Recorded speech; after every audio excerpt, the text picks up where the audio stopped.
Hello friends, அனைவருக்கும் வணக்கம். நிறைய பேர் இப்போ தான் புதுசாக டிஎன்பிஎஸ்சி எக்ஸாமுக்கு படிக்க ஆரம்பிச்சிருப்பீங்க. ஒவ்வொரு சிலபஸ் தலைப்புக்கும் என்னென்ன படிக்கணும், அதை எங்கே படிக்கணும், எப்படி கவர் பண்ணணும் அப்படிங்கிறது உங்களுக்கு மிகப்பெரிய கேள்வியாக இருக்கும். ஸோ அதுக்காக ஒரு தெளிவான வேர் டு ஸ்டடி அப்படிங்கிறத நம்ம ரெடி பண்ணியிருக்கோம். ஸோ அது இல்லாமல் இப்போ நமக்கு சிலபஸ் அப்படிங்கிறதும் நியூவாக கொஞ்சம் அப்டேட் பண்ணி விட்டுருக்காங்க. So group 2 and group 4 group 1 எல்லாத்துக்குமே காமனாக நமக்கு அப்டேட் பண்ணியிருக்காங்க. ஸோ தமிழ் பொறுத்த வரைக்கும் டோட்டலாகவே நமக்கு நிறைய விஷயங்கள் சேஞ்ச் ஆயிருக்கு. ஸோ தமிழுக்கான வேர் டு ஸ்டடி நெக்ஸ்ட் வீடியோவில் நான் உங்களுக்கு அப்டேட் பண்ணுறேன். ஸோ இந்த வீடியோவில் ஜென்ரல் ஸ்டடீஸ்க்கான வேர் டு ஸ்டடி அப்படிங்கிறது பார்க்கலாம். ஸோ இதில் டோட்டலாக ஆல்ரெடி இருந்தது மொத்தமாக 10 யூனிட்டாக இருந்துச்சு. ஸோ அதில் 10வது யூனிட்டான ஆப்டிடியூடை தனியாக பிரித்து நமக்கு பார்ட் பி அப்படிங்கிற மாதிரி இப்போ வச்சுட்டாங்க.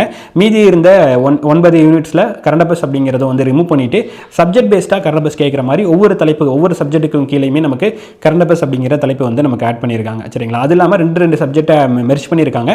History and INM, Indian national movement அப்படிங்கிற 2 சப்ஜெக்டை நமக்கு ஆட் பண்ணியிருக்காங்க.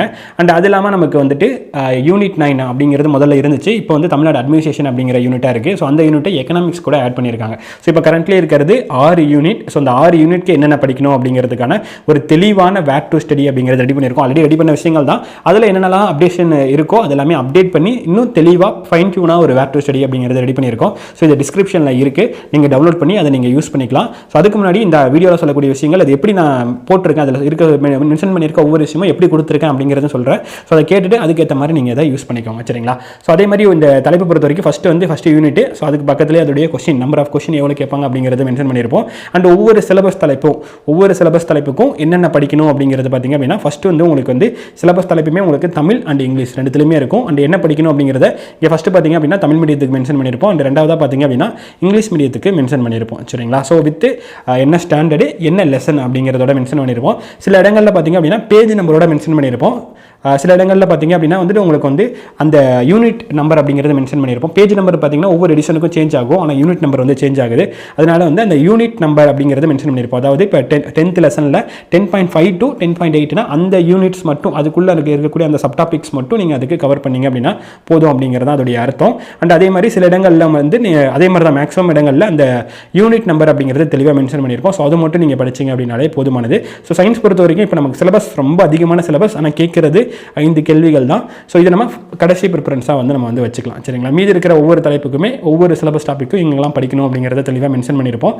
அண்ட் அது இல்லாமல் ஒவ்வொரு தலைப்புலையுமே பார்த்தீங்க அப்படின்னா லாஸ்ட்டில் உங்களுக்கு இதரவை அப்படிங்கிற ஒரு தலைப்பை ஆட் பண்ணியிருப்போம். ஸோ எதுக்கு அந்த இதரவை அப்படிங்கிற தலைப்பை ஆட் பண்ணியிருக்கோம் அப்படின்னா இப்போ ஜென்ரலாக டிஎன்பிஎஸ்சி பார்த்தீங்கன்னா குரூப் 4 மாதிரியான எக்ஸாம்ஸில் இந்த சிலபஸ் பேஸ்டு தான் மேக்ஸிமம் கொஸ்டின்ஸ் கேட்பாங்க. 90% கேட்பாங்க. ஆனால் ஒரு சில நேரங்கள் என்னன்னா சிலபஸை தாண்டியுமே ஸ்கூல் புக்கில் இருக்குது அப்படிங்கிறதுக்காகவே ஒரு சில லெசன்ஸ்லேருந்து கேள்விகள் அப்படிங்கிறது கேட்பாங்க. அதாவது என்னன்னா இப்போ டிஎன்பிஎஸ்சிக்கு போர் அடிச்சா கேட்கக்கூடிய இடங்கள் அப்படிங்கிற மாதிரி ஒரு சில ஏரியாக்கள் இருக்குது. சரிங்களா? ஸோ அதுவும் நம்ம கவர் பண்ணிட்டோம் அப்படின்னா பெட்டராக இருக்கும். அப்படிங்கிறனால லாஸ்ட்டில் அந்த இதரவை அப்படிங்கிற லெசனும் ஆட் பண்ணியிருக்கேன். ஸோ அதை நீங்கள் ஃபஸ்ட் எடுத்தோடனே படிக்கணும் அப்படிங்கிறதுல எல்லா தலைப்புகளையுமே சிலபஸ் டாப்பிக்கை படிச்சிருங்க. படிச்சு முடிச்சுட்டு உங்களுக்கு டைம் இருக்குங்கிறப்ப ஸோ அந்த மாதிரினா லாஸ்ட்டில் கொடுத்துருங்க இல்லையா? ஸோ அந்த இதரவை அப்படிங்கிற லெசன். ஸோ இந்த லெசன்லையுமே பார்த்தீங்க அப்படின்னா ஃபஸ்ட்டு அதில் இருக்கக்கூடிய பாக்ஸை கவர் பண்ணுங்கள், புக் பேக்கை கவர் பண்ணுங்கள். நெக்ஸ்ட்டு பார்த்தீங்கன்னா அதில் இம்பார்ட்டண்டாக ஏதாவது ஒரு பாயிண்ட் இருக்குது அப்படின்னா அதை கவர் பண்ணுங்கள். இந்த அளவுக்கு கவர் பண்ணுங்கள். ரொம்ப டீப்பாக படிக்கணும் அவசியம் இல்லை. மெயினாக பாக்ஸு புக் பேக் இதை பேஸ் பண்ணியே இந்த இதரவை லெசனில் ஜென்ரலாக கேள்வி அப்படிங்கிறது வந்துடுது. இல்லைனா முக்கியமாக அந்த போல்ட் பண்ணியிருப்பாங்க இல்லையா? ஸோ அந்த மாதிரியான பாயிண்ட்ஸ் ஜென்ரலாக கேட்டுறாங்க. சரிங்களா? ஸோ இந்த மாதிரி தான் இருக்கும். அண்ட் அதே மாதிரி பார்த்தீங்க அப்படின்னா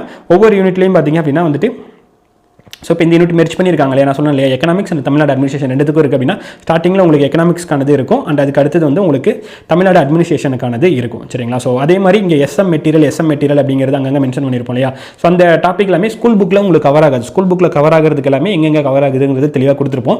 ஸோ மீதி ஸ்கூல் புக்கில் கவர் ஆகாத டாப்பிக்கு நம்மளே மெட்டீரியல் ரெடி பண்ணியிருப்போம். ஸோ நம்ம பேட்ச் ஸ்டூடெண்ட்ஸ்க்கு எல்லாருக்குமே நம்ம மெட்டீரியல் அனுப்பியிருப்போம். ஸோ யூடியூப் ஸ்டூடெண்ட்ஸ் நீங்கள் பார்த்துட்டு இருக்கீங்க அப்படின்னா அதை நான் ஒரு வீடியோவே அப்டேட் பண்ணுறேன். ஸோ லேட்டராக உங்களுக்கு இந்த எஸ்எம் மெட்டீரியல் அப்படின்னு மென்ஷன் பண்ணியிருக்க டாபிக்ஸ்க்கு எல்லாத்துக்குமே உங்களுக்கு வீடியோவே நான் அப்டேட் பண்ணி கொடுக்குறேன். சரிங்களா? கரண்ட் அஃபேர்ஸ் உங்களுக்கு 1 by 1 2024 எல்லாமே இந்த சப்ஜெக்ட் வைஸாக நம்ம ஆல்ரெடி தொகுத்து ரெடி பண்ணி வச்சிருக்கோம். ஸோ எல்லாமே 1 by 1 உங்களுக்கு வீடியோவும் அப்டேட் பண்ணிடுறோம். சரிங்களா?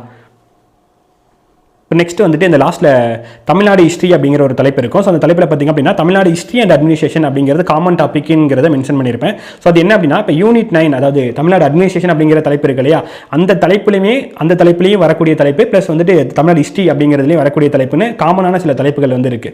அதாவது என்ன அப்படின்னா இந்த 19 மற்றும் 20ஆம் நூற்றாண்டுடைய அரசியல் இயக்கங்கள், அண்ணாவை பற்றி, பெரியாரை பற்றி, நீதி கட்சி பற்றி, சுயமரியாதை இயக்கத்தை பற்றி, இது 2 தலைப்புகள்லையுமே காமனாக வரக்கூடிய தலைப்பு. ரெண்டுத்துலையுமே இது மென்ஷன் பண்ணியிருப்பாங்க. ஸோ அதனால தான் ரெண்டுத்துக்கும் ரெண்டுத்துக்கும் காமன் அப்படிங்கிற மாதிரி மென்ஷன் பண்ணி நான் வந்துட்டு என்னன்னா அந்த தலைப்புக்கு என்னென்ன படிக்கணுமோ நான் ரெண்டுத்துலையும் மென்ஷன் பண்ணிட்டு கன்ஃபியூஷன் ஆயிரும் சரிங்களா. அதனால ரெண்டுத்துக்கும் காமனான தலைப்புகள் அப்படிங்கிறதும் மென்ஷன் பண்ணியிருப்போம் சரிங்களா. ஸோ அதை வந்து அண்டர்ஸ்டாண்ட் பண்ணிக்கோங்க. நெக்ஸ்ட் வந்து லாஸ்ட்டில் ஆப்டிடியூட் பொறுத்த வரைக்கும் பார்த்தீங்கன்னா ஆப்டிடியூடுக்கு நமக்கு சிலபஸில் பார்த்தீங்க அப்படின்னா கம்மியான தலைப்புகள் மென்ஷன் பண்ணியிருப்பாங்க. அதாவது ஒரு 8-9 தலைப்புகள் 8 தலைப்புகள் வரைக்கும் தான் மென்ஷன் பண்ணியிருப்பாங்கன்னு நினைக்கிறேன். ஆனால் இன்னும் சில தலைப்புகள்லாம் இருக்குது, அந்த தலைப்பு மென்ஷன் பண்ணியிருக்க மாட்டாங்க. பட் ஆனால் கேள்விகள் கண்டிப்பாக கேட்பாங்க. ஸோ அந்த மாதிரியான தலைப்புகளுக்கும் நான் வந்து மென்ஷன் பண்ணி கொடுத்துருப்பேன். ஸோ ஃபார் எக்ஸாம்பிளுக்கு பார்த்தோம் அப்படின்னா இப்போ நம்பர் சிஸ்டம் கூட்டுத்தொடர் பெருக்குத்தொடர் அப்படிங்கிறது நமக்கு சிலபஸில் மென்ஷன் பண்ணியிருக்க மாட்டாங்க. ஆனால் கண்டிப்பாக கேள்வி அப்படிங்கிறது இருக்கும். அண்ட் அதே மாதிரி தான் நிகழ்தகவு, அதே மாதிரி தான் புள்ளியல், ஸ்டாட்டிஸ்டிக், ப்ராபபிலிட்டி இதுவும் மென்ஷன் பண்ணியிருக்க மாட்டாங்க. ஆனால் கொஸ்டின்ஸ் வந்து கண்டிப்பாக கேட்பாங்க. அதே மாதிரி தான் ஏஜ் ப்ராப்ளம், வயது கணக்கு அப்படிங்கிறத மென்ஷன் பண்ணியிருக்க மாட்டாங்க. ஸோ இங்கே பார்த்தீங்கன்னா டபுள் கொட்டேஷன் அப்படிங்கிறது கொடுத்துருப்பேன். அது காரணம் வந்து என்னன்னா இந்த விகிதம் மற்றும் விகிதாச்சாரம் அப்படிங்கிற தலைப்பு லெசன்ஸ் இருக்கு இல்லையா, அந்த லெசன்ஸ்குள்ளேயே அந்த ஏஜ் ப்ராப்ளம் சம்பந்தமான கேள்விகளும் அதுக்குள்ள உங்களுக்கு கவர் ஆகும் சரிங்களா. ஸோ அதனால தான் மெயினாக வந்து ஸ்கூல் புக்கை வந்து ஆப்டிடியூடுக்கு கவர் பண்ணியிருக்கேன். மற்ற எல்லா தலைப்புகளுக்குமே ஸ்கூல் புக்கே மோர் தென் எனஃப். ஸ்கூல் புக்கில் கவர் ஆகாத கரண்ட் அஃபேர்ஸ் அண்ட் ஒரு சில தலைப்புகளுக்கு நம்ம வந்து வீடியோவாக அப்டேட் பண்ணிடுவோம். ஸோ பேட்ச் ஸ்டூடெண்ட்ஸ்க்கு அதுக்கான மெட்டீரியல் அப்படிங்கிறது வந்துடும். ஸோ அதை நீங்கள் ஃபாலோ பண்ணினாலே போதும். ஆப்டிடியூடை பொறுத்த வரைக்கும் ஸ்கூல் புக்கில் ஒரு 25 கேள்விகளுக்கு 12 கேள்விக்கு மேலே வந்து உங்களுக்கு ஸ்கூல் புக்கில் இருந்து டேரெக்டாகவே உங்களுக்கு வந்து கேள்விகள் வந்துடும். ஸோ அதுக்கு நீங்கள் மெயினாக ஸ்கூல் புக்கில் இருக்கக்கூடிய இந்த லெசனெல்லாம் கவர் பண்ணி முடிச்சிருங்க. ஸோ முடிச்சுட்டு வந்துட்டு ஸோ ஆர்எஸ் அகர்வால் அப்படிங்கிற புக் இருக்குது. நமக்கு ரீசனிங்லாம் மெயினாக பார்த்திங்க அப்படின்னா ஸ்கூல் புக்கில் டோட்டலாக கவர் ஆகவே ஆகாது. ஸோ அதுக்கு வந்து ரீசனிங் அண்ட் ஆப்டிடியூட் ரெண்டுத்துக்குமே புக் இருக்குது. அந்த புக்கு தான் யூஸ் பண்ணணுங்கிறது இல்லை. நீங்கள் ஜென்ரலாக மார்க்கெட்டில் நிறைய அகாடமிஸ் புக்ஸ் இருக்குது. ஸோ நீங்கள் எது வேணால் எது உங்களுக்கு கம்ஃபர்டபுளாக இருக்கோ, எது உங்களுக்கு கன்வீனியன்ட்டாக இருக்கோ, எது நீட்டாக உங்களுக்கு புரியுற மாதிரி இருக்கோ அது நீங்கள் யூஸ் பண்ணலாம். இல்லை அப்படின்னாலும் யூடியூப்பில் நிறைய ஒவ்வொரு டாப்பிக்குமே தெளிவாக எக்ஸ்பிளைன் பண்ணி நிறைய பேர் வீடியோ போட்டிருக்காங்க. ஸோ அதை எடுத்து வச்சுட்டு கூட அதில் இருக்க கணக்குகளை நீங்கள் அது தெளிவாக ஒரு டைம் பார்த்துட்டு அதில் இருக்க கணக்குகளை நோட் பண்ணி வச்சுட்டு தென் ப்ராக்டிஸ்க்கு ப்ரீவியஸ் இயர் கொஸ்டின்ஸ் இருக்கு இல்லையா, அதை நீங்கள் ப்ராக்டிஸ் பண்ணி கம்ப்ளீட் பண்ணி கூட நீங்கள் வந்து இந்த மேக்ஸ் 25 கேள்விகளுக்கு டோட்டலாக வந்து கவர் ஆகி முடிச்சிடலாம். ஆனால் பேசிக் வந்து ஸ்கூல் புக்கில் உங்களுக்கு வந்து கவர் ஆயிரும். அதர் தெனுக்கு வந்து நீங்கள் அகாடமி மெட்டீரியல்ஸ் அல்லது வந்து நீங்கள் வந்து யூடியூப் சேனல்ஸ் இதெல்லாமே நீங்கள் வந்து ரெஃபரன்ஸாக எடுத்துக்கலாம். ஸோ ஓவராலாக டோட்டலாக ஜென்ரல் ஸ்டடீஸில் இருக்கக்கூடிய எல்லா தலைப்புகளுக்கும் என்னென்ன படிக்கணும், ஸ்கூல் புக்கில் என்னென்ன படிக்கணும் அப்படிங்கிறத தெளிவாக மென்ஷன் பண்ணி இந்த வேர் டு ஸ்டடி அப்படிங்கிறது உங்களுக்கு வந்து இருக்கும். டோட்டலாக 9 பேஜஸ் தான் இருக்கும். ஸோ உங்களுக்கு பிரிண்ட் எடுத்தாலும் அதிக பேஜஸ் போகக்கூடாதுங்கிறதுக்காக அதுக்கேற்ற மாதிரி வந்து பேஜ் லேஅவுட்டை சேஞ்ச் பண்ணி உங்களுக்கு வந்து இதை கொடுத்துருப்போம். ஸோ இதுக்கேற்ற மாதிரி நீங்கள் வந்து பிரிண்ட் அவுட் எடுத்தும் கையில் வந்து நீங்கள் வந்து சோர்ஸாக வந்து வச்சுக்கலாம் சரிங்களா. ஸோ நெக்ஸ்ட்டு தமிழுக்கு வேர் டு ஸ்டடி அப்படிங்கிறது நிறைய பேர் கேட்பீங்க. ஸோ அதுக்கும் ரெடி பண்ணி முடிச்சாச்சு. நெக்ஸ்ட் வீடியோவில் நாளைக்கே உங்களுக்கு வந்துட்டு தமிழுக்கான வேர் டு ஸ்டடி அப்படிங்கிறத நம்ம வந்து அப்டேட் பண்ணிடுவோம். ஸோ இந்த பிடிஎஃப் இந்த வேர் டு ஸ்டடிக்கான பிடிஎஃப் வந்து இந்த வீடியோடைய டிஸ்கிரிப்ஷனில் கொடுத்துருங்க. ஸோ டவுன்லோட் பண்ணி யூஸ் பண்ணிக்கோங்க சரிங்களா. ஸோ இதை பேஸ் பண்ணி கரெக்டாக படிங்க. மெயினாக வந்து மார்க் அண்ட் வந்து அந்த கண்டென்ட்டை பேஸ் பண்ணி அதுக்கு அதோடைய ஆர்டர் பேஸ் பண்ணி வந்து ஃபஸ்ட்டு கவர் பண்ணுங்கள். மெயினாக Tamil Nadu history and economics and வந்துட்டு நமக்கு வந்து தமிழ்நாடு அட்மினிஸ்ட்ரேஷன் இந்த தலைப்பு, அதுக்கு அடுத்தது வந்து பாலிட்டி இந்த தலைப்புகளை ஃபஸ்ட்டு வந்து இந்த 3-4 தலைப்புகளை வந்து ஃபஸ்ட்டு கவர் பண்ணுங்க. அதுக்கு அடுத்தது ஹிஸ்ட்ரி அண்ட் ஐஎன்எம் வந்து கவர் பண்ணுங்க. அதுக்கு அடுத்தது வந்து ஜியோகிராஃபி கவர் பண்ணுங்க. ஸோ லாஸ்ட்டாக வந்துட்டு நீங்கள் வந்துட்டு சயின்ஸில் வந்துட்டு பார்க்காமே போக வேணாம், அதில் முக்கியமான தலைப்புகள் வந்து கவர் பண்ணி கம்ப்ளீட் பண்ணுங்க. ஸோ அவ்வளோதான், இந்த வீடியோ தெளிவாக புரிஞ்சிருக்கும்னு நினைக்கிறேன். ஸோ உங்களுக்கு யூஸ்ஃபுல்லாக இருக்கும்னு நினைக்கிறேன். மறக்காமல் இந்த வீடியோவை உங்கள் ஃப்ரெண்ட்ஸ் யாராவது டிஎன்பிஎஸ்சி படிக்கிறாங்க அப்படின்னா அவங்களுக்கும் ஷேர் பண்ணுங்கள், அல்லது இந்த பிடிஎஃப் கூட வந்து ஷேர் பண்ணுங்கள், எல்லாரும் யூஸ் பண்ணட்டும். Thank you so much. அடுத்த வீடியோவில் பார்க்கலாம்.